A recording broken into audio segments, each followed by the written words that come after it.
வணக்கம். இன்னைக்கு வந்து ஹோட்டல் ஸ்டைல் பன்னீர் மசாலா தாங்க செய்ய போறோம். வாங்க எப்படி செய்யலாம்னு பார்க்கலாம். வீடியோவை ஸ்கிப் பண்ணாம பாருங்க. அப்பதான் நான் எந்த அளவுக்கு என்ன மசாலா சேர்க்குறேன், என்னென்ன சேர்க்குறேன்னு உங்களுக்கு தெரியும். இப்போ ஒரு ஃபேன் வச்சுக்கலாம். இப்போ ஆயில் சேர்த்துக்குங்க. ஒரு 1 1/2 டேபிள் ஸ்பூன் அளவுக்கு ஆயில் சேர்த்துக்குங்க. ஆயில் நல்லா சூடாகட்டும். ஆயில் நல்லா சூடானதுமே இது கூட வந்து ஒரு அரை துண்டு இஞ்சியை வந்து 2ஆக கட் பண்ணி சேர்த்துக்கோங்க. அது கூட ஒரு 3 பூண்டு சேர்த்துக்கலாம். இது கூட 6 7 முந்திரி சேர்த்துக்குங்க. இப்போ இதை வந்து லேசாக முந்திரி பொன்னிறமாக வரந்தொடிக்கு வறுத்து விடுங்க. இப்போ முந்திரி பொன்னிறமாக வந்ததும் இதில் பெரிய வெங்காயம் சேர்த்துக்கலாம். வந்து பெரிய வெங்காயம் வந்து பெருசாக இருந்தது அப்படின்னா 1 சேர்த்துக்குங்க. சின்னதாக இருந்தது அப்படின்னா 2 சேர்த்துக்குங்க. அதிகமாக சேர்க்காதீங்க. இப்போ வெங்காயம் வதங்கட்டும். வெங்காயம் வதங்கினதும் இது கூட தக்காளி சேர்த்துக்கலாம். தக்காளி பார்த்தீங்க அப்படின்னா மீடியம் சைஸ் 3 தக்காளி சேர்த்துருக்கேன். இப்போ இது கூட வந்து தக்காளி வதங்கிறதுக்கு நம்ம கொஞ்சமாக உப்பு சேர்த்துக்கலாம். ரொம்ப சேர்க்காதையே கொஞ்சமாக சேர்த்துக்கோங்க. இப்போ தக்காளியை வதக்கி விடுங்க.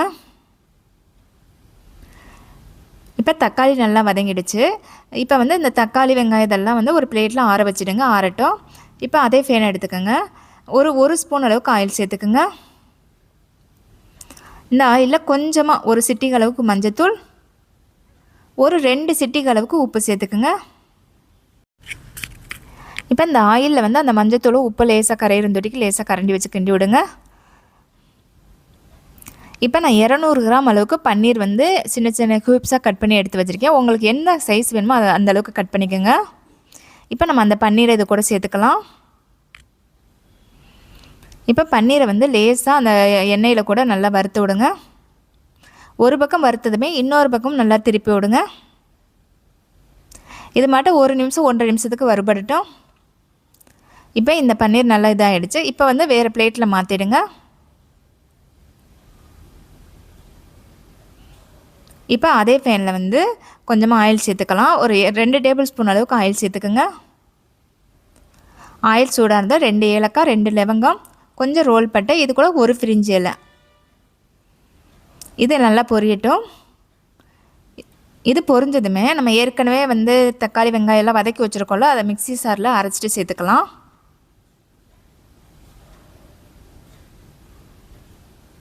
அதில் இருக்க எல்லா மிக்ஸி சாரில் இருக்கிறதெல்லாம் சேர்த்து வலிச்சு விடுங்க.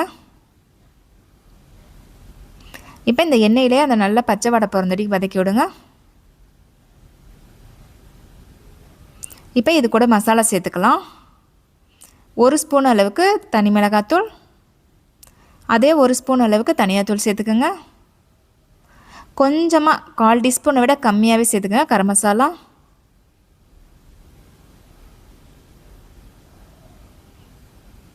உப்பு வந்து நம்ம ஏற்கனவே வதக்கும் போது கொஞ்சம் சேர்த்துட்டோம். அதனால் கொஞ்சமாக சேர்த்துக்குங்க. பத்தலை அப்படின்னா சேர்த்துக்கலாம், அதிகமாக சேர்த்துடாதீங்க.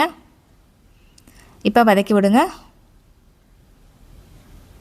இதில் கொஞ்சமாக மஞ்சள் தூள் சேர்த்துக்குங்க. ரொம்ப இல்லை, ஒரு 2 சிட்டிகை அளவுக்கு சேர்த்துக்குங்க.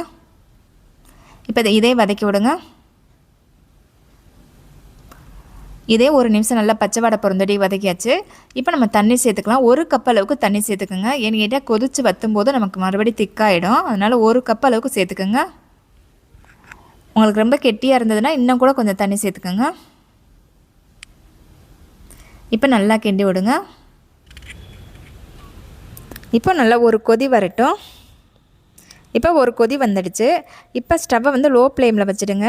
இப்போ நீங்கள் மீடியமில் வச்சாலும் ஹையில் வச்சாலும் அடிப்பிடிக்கும். அதனால் இப்போ உப்பு போதுமா பார்த்துட்டு இப்போ மூடி வச்சுடுங்க. ஒரு 3 நிமிஷத்துக்கு மூடி வச்சிட்டிங்க அப்படின்னா உங்களுக்கு நல்லா ஆயில் பிரிஞ்சு வந்துடும்.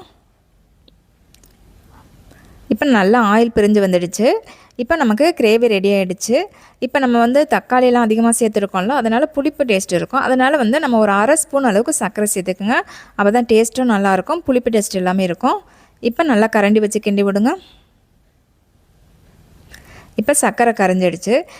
ஏற்கனவே நம்ம பன்னீர் வறுத்து வச்சுருக்கோம்ல, அப்போ அந்த பன்னீரை இதில் சேர்த்துக்கலாம்.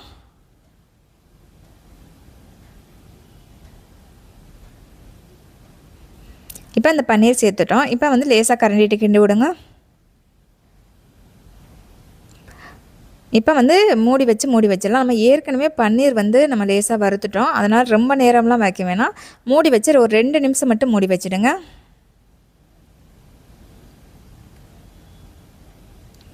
இப்போ 2 நிமிஷம் கழித்து ஓப்பன் பண்ணிவிடுங்க.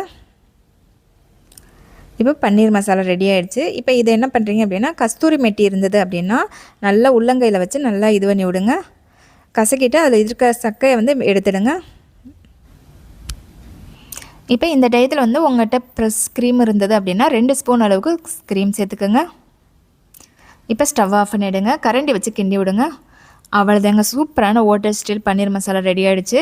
இதே மட்டும் செஞ்சு பாருங்கள், ரொம்ப நல்லாயிருக்கும். இந்த வீடியோ பிடிச்சிருந்தது அப்படின்னா என்னோடய சேனலை சப்ஸ்கிரைப் பண்ணிவிடுங்க. உங்கள் ஃப்ரெண்ட்ஸுக்கும் ஷேர் பண்ணுங்கள்.